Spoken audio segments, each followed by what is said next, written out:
Hey everybody. I thought I had a plan for this video, and then that changed, and it changed again, and it changed again, and it changed again. And so we're going to talk about a couple of Christians. That's what we're going to do tonight. Because I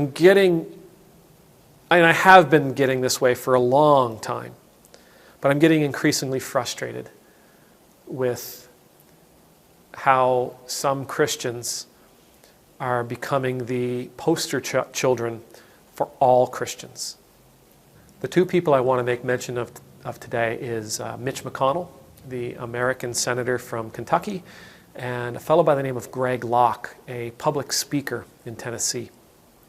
And you know what? Please understand, I'm not picking on these guys because they're Christians who are acting in a way that isn't necessarily Christian. We all do that.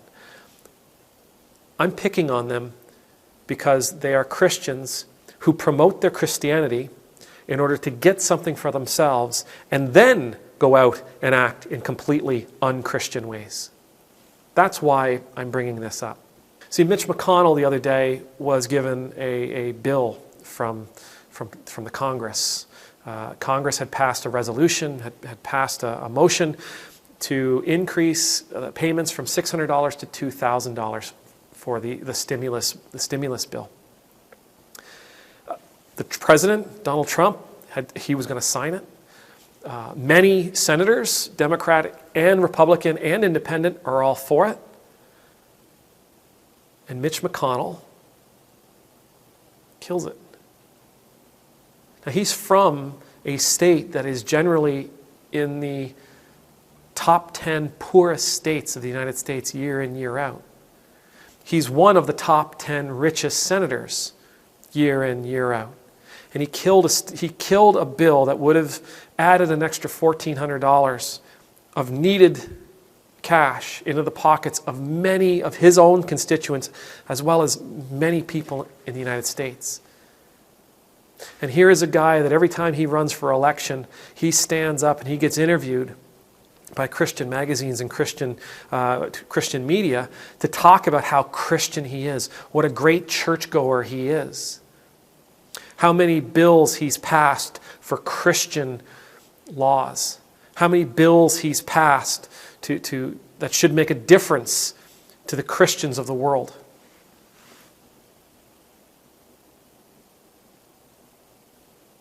But that whole take care of the widows and the orphans, take care of the poor, feed the hungry, that slipped his mind somehow. The other guy, this other fellow, this fellow from Tennessee, he has a job as a pastor at a church in Tennessee, and recently he tweeted out on Twitter, "If you try to violate our First Amendment right to worship, we will meet you at the front doors holding our Second Amendment rights." The bottom line, and I'm messing up his tweet. The bottom line, what he's saying is, if you try to take away our ability to worship, we will meet you at the doors with our guns. That's not a Christian message. Christ never would have said anything remotely along those lines. We'll meet you with force. We will meet you with violence. We will meet you with weapons. Christ, if he was going to say, if you try to take away our ability to worship, I think he might have said, but we will never stop believing. We will never stop praying. We will never stop singing the Lord's praise. We will never stop reading our Bibles. We will never stop loving one another. We will never stop caring for our neighbors. That might have been a response Christ would have. But it never would have been, we're going to meet you at the door and we're going to shoot you. And before anybody gets into this, well, I didn't say anything about shooting. There's no reason to bring a gun to a situation like that unless... So why am I bringing these guys up? Well, I'm bringing these guys up because I'm tired of people like this. I'm tired of the fact that their voices are the ones that the world hears and that the world assumes to be true Christian voices.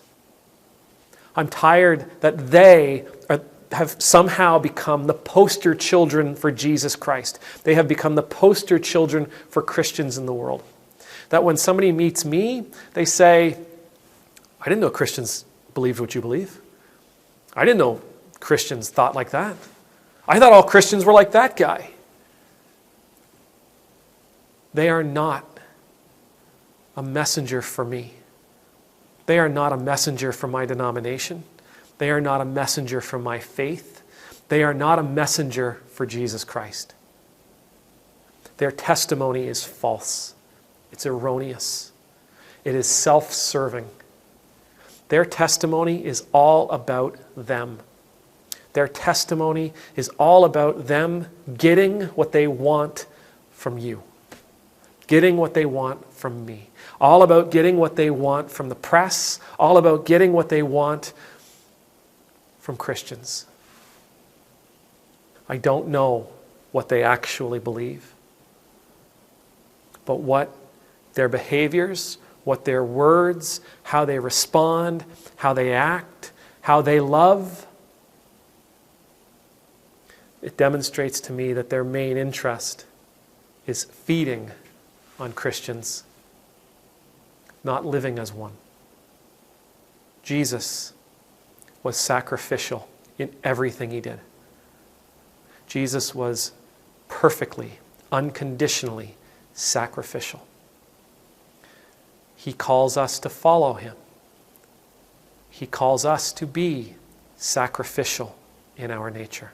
He calls us to look out for the people beside us, for the people around us. He calls us to take care of the people who are less fortunate. He calls us to look after the people who have a difficult time looking after themselves.